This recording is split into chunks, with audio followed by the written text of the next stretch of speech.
Assalamualaikum warahmatullahi wabarakatuh. Bagaimana kabarnya anak-anak?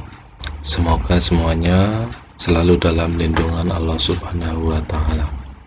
Baik, kali ini kita akan belajar tentang tema 1, subtema 1, pembelajaran 5, yaitu pemanfaatan kondisi geografis negara Asia Tenggara. Pemanfaatan kondisi geografis di Asia Tenggara. Yang pertama di Indonesia. Di Indonesia, kondisi geografisnya ada apa saja? Yaitu daratan rendah yang luas dimanfaatkan sebagai lahan pertanian dan perkebunan yang menghasilkan padi, sayuran, dan karet. Selanjutnya, potensi hutannya menghasilkan rotan dan kayu jati yang dimanfaatkan sebagai bahan mebel. Lalu, daerah perairan dimanfaatkan untuk diambil hasil lautnya seperti ikan, rumput laut, dan garam. Pantai-pantai dimanfaatkan sebagai tempat pariwisata. Indonesia juga banyak menyimpan banyak sumber daya alam, misalnya hasil tambang, seperti batu bara, minyak bumi, dan gas alam, yang dapat dimanfaatkan sebagai sumber energi.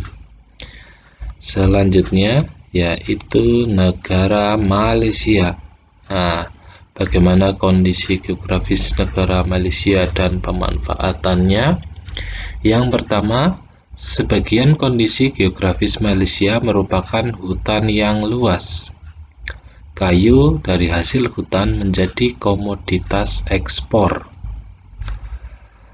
Sepanjang pantai barat dari Perak hingga Negeri Sembilan dimanfaatkan sebagai lahan pertambangan, seperti kilang minyak di Kuala Terengganu dan timah di Perak.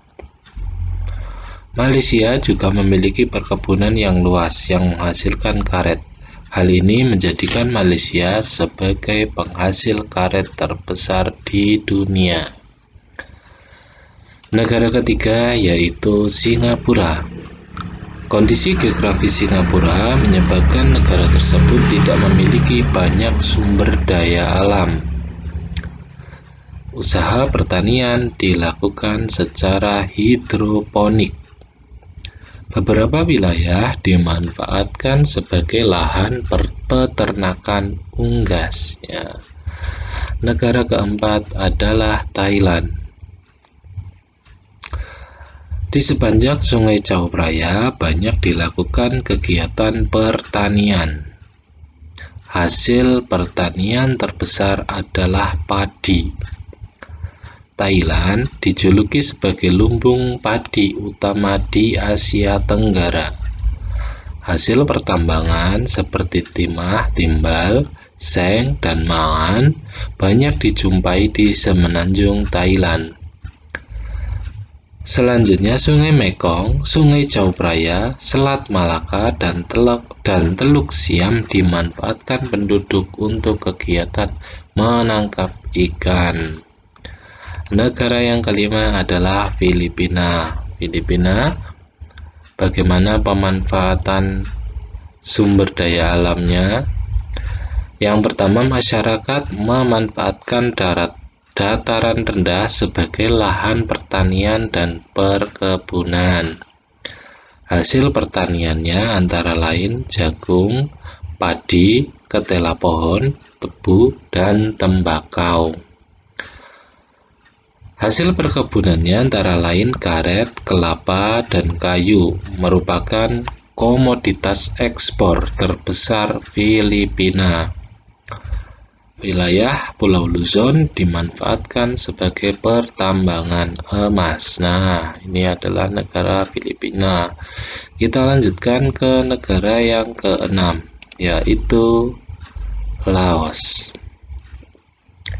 Dataran rendah Viantin dimanfaatkan sebagai lahan pertanian padi, jagung, dan tembakau.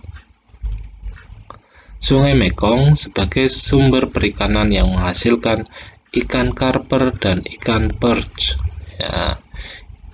Negara yang ketujuh adalah negara Brunei Darussalam. Sebagian besar bentang alam Brunei Darussalam menyimpan minyak bumi dan gas alam yang menyumbang 40% pendapatan negara. Minyak bumi dan gas alam terbesar di wilayah Miri dan Kuala Belair. Daratan rendah dimanfaatkan penduduk sebagai lahan pertanian yang menghasilkan padi, kelapa, lada, dan buah-buahan. Negara ke-8 yaitu Myanmar. Beberapa wilayah di Myanmar menghasilkan sumber daya yang beragam. Lembah Sungai Sitang menghasilkan tembakau. Plato Shan menghasilkan teh.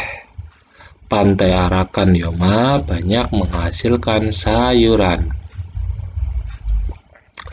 Wilayah Tenasserim dimanfaatkan untuk wilayah pertambangan yang menghasilkan timah. Nah, itu pemanfaatan geografis negara Myanmar. Negara ke-9 yaitu Vietnam.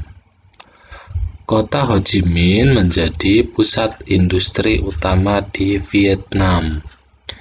Industri yang berkembang antara lain industri pengolahan makanan, penggilingan padi, dan tekstil.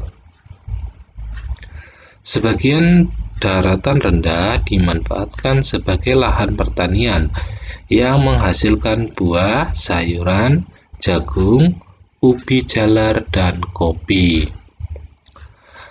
Hutan utama di Vietnam menghasilkan kayu jati dan rotan sebagai bahan baku mebel. Negara terakhir yaitu Kamboja.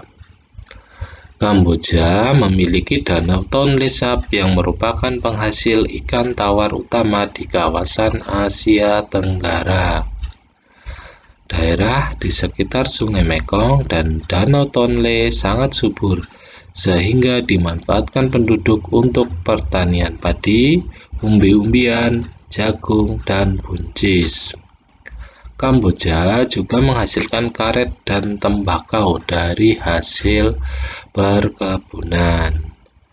Nah, itulah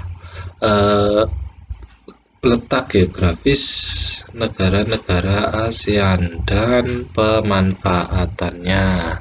Semoga bermanfaat. Sekian, kurang lebihnya mohon maaf. Wassalamualaikum warahmatullahi wabarakatuh.